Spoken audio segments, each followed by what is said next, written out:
Olá, concursando!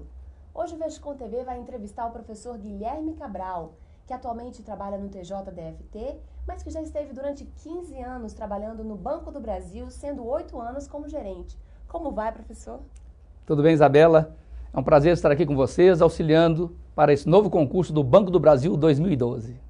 Professor, quais são os benefícios de trabalhar no Banco do Brasil? Existe algum plano de cargos e salários? Existe alguma participação nos lucros? O que o banco oferece? Sim, o Banco do Brasil ainda é hoje uma empresa com uma reserva moral muito grande. O Banco do Brasil, nos concursos de nível médio, talvez hoje seja ainda um dos melhores. Você entrando para a empresa como escriturário, você tem chances, demonstrando competência e interesse, de conseguir construir uma sua carteira e ser um gerente do Banco do Brasil. Você tem um bom salário ainda, é uma empresa com um bom salário, você tem participação nos lucros da empresa, você tem um plano de saúde, incontestavelmente um dos melhores do Brasil, que é a CACI, você tem o plano de previdência privada, que é a Previ, que é uma das maiores empresas brasileiras hoje de fundos de pensão. Então o Banco do Brasil ainda é uma reserva moral e técnica muito grande. É uma verdadeira escola. Vale a pena dedicar-se e começar a sua vida nesta grande empresa. Professor, quais são as metodologias de estudo que o senhor indica para esses alunos que estão querendo estudar e estão com prazo curto para esses estudos até o dia da prova? Bom, primeiramente tem que observar que as provas serão dia 25 de março agora. Portanto, o prazo é muito curto. Então, o que você deve fazer agora, imediatamente? Prepare o seu quadro de horas, adaptando para a sua vida. Claro que tem pessoas que trabalham, outras não trabalham, mas é importantíssimo que você faça um quadro de horas, de domingo a domingo, colocando as matérias que você precisa dedicar-se mais. Aquelas matérias que você tem menos conhecimento, você deve colocar um tempo maior de estudo. E aquelas que você já conhece, já vem estudando ao longo da vida, português, matemática, um tempo menor para revisão. Mesmo aquelas que você entende que já sabe muito, faça sempre uma revisão. Além desse quadro de horas, eu aprendi uma nova técnica sensacional, tendo em vista o progresso de hoje. Hoje nós temos celulares, temos e-mail, temos Twitter, temos Facebook. Então, para você não ser envolvido nessa tecnologia e perder muito tempo, eu copiei uma técnica de um outro professor italiano que chama a técnica do Pomodoro.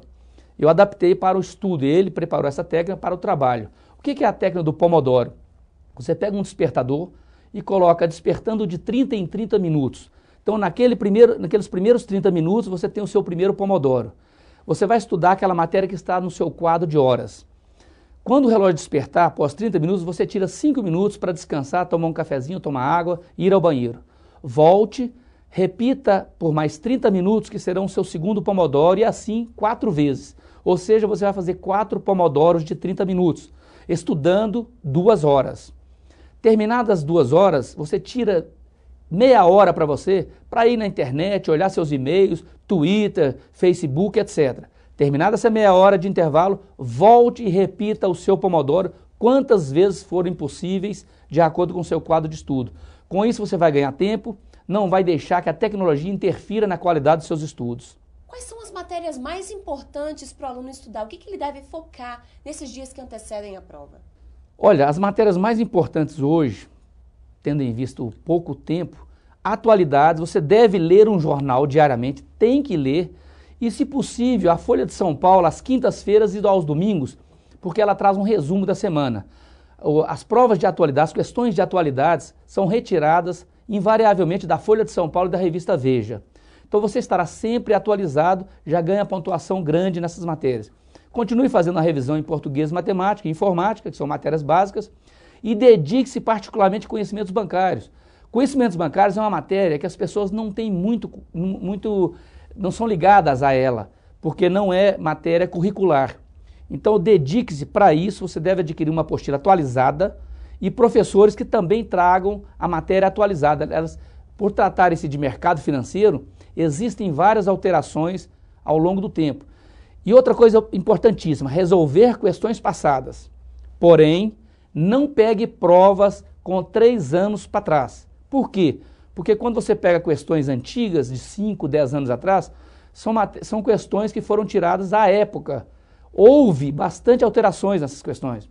Então pegue No máximo, os últimos 3 anos para você resolver questões. Resolver questões é importantíssimo. As bancas sempre repetem as questões, claro, com uma outra roupagem. Mas o tema, eles não costumam mudar muito. Então, vale a pena dedicar-se a essas matérias, conhecimentos bancários, que é uma matéria mais complexa, fazendo exercícios e tirando dúvidas com professores que estejam atualizados com a matéria. Professor, quais são os conselhos que o senhor dá para as vésperas da prova, para o dia anterior, para as horas anteriores da prova? Passar em concurso público é um conjunto de fatores. Então, todo fator que você conseguir agregar vai aumentar a sua possibilidade de ser aprovado no concurso. Você não deve, por exemplo, alterar o seu biorritmo em véspera de prova. Então, aquela pessoa que está acostumada a dormir todos os dias às 11 horas da noite. Na véspera da prova, no sábado, ele pensa assim, eu vou dormir às 8 para descansar mais. Não, não faça isso. Se você tiver que alterar o seu biorritmo, faça uma semana antes. Você não vai chegar a semana inteira, véspera da prova, dormiu às 11 da noite.